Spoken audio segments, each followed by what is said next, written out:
Hey guys, this is Leah with Scott Leroy Marketing, and today's tip video I'm going to walk you through how you would handle or manage a transaction when you are representing a client who is both selling their home with you and buying the next home. So that's two different transactions for one client.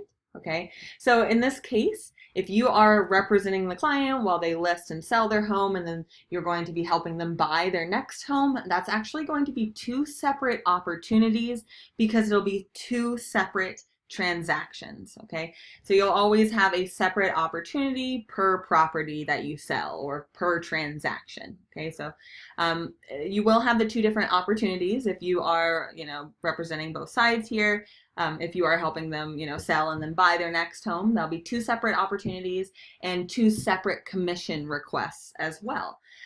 So we would go ahead and need to add our contact to our database first. So that would be the first step, to make sure your contact is in your database. And if they are not, you can go ahead and click Add Contact on the top right to go ahead and add them in. Once you do that, you can use the search on the top left to pull up your contact here. And then select the Opportunities tab on the top right white toolbar. From here, you'll see the option to create an opportunity.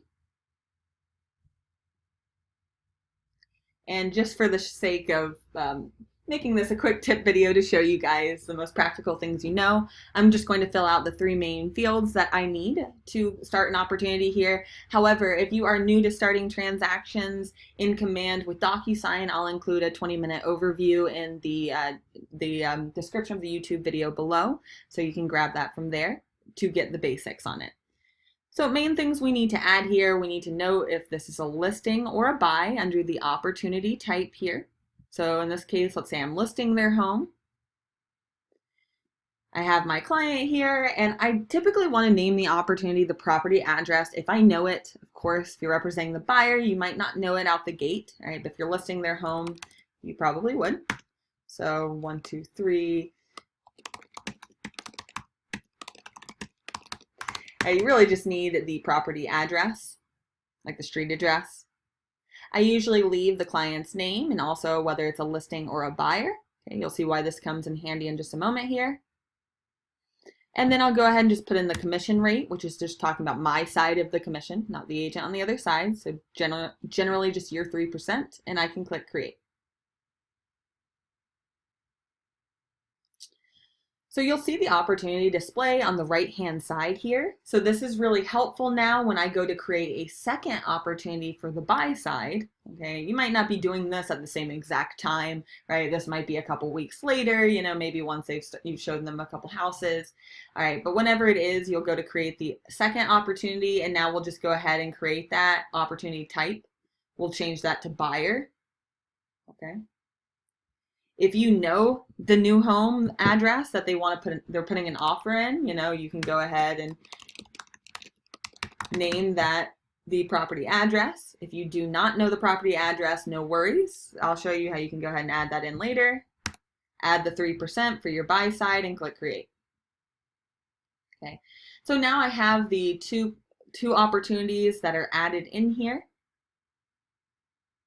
Okay, so I can go ahead and, click on the opportunity to open that up, but you'll see why I like to leave if it's a listing or a buy on the end here. So if you go ahead and create the listing,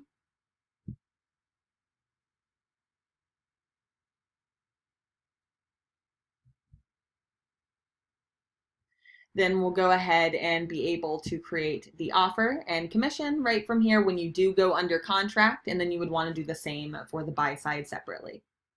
All right, guys, if you have any questions, I know that was not showing you through the entire process, but at this point I will include actually the tip video below. I'll start it at the point that will walk you through adding docs here, adding in your offer and commission request, okay, so that you can take it a step further, and also how to use DocuSign. All that will be in the next tip videos in the description.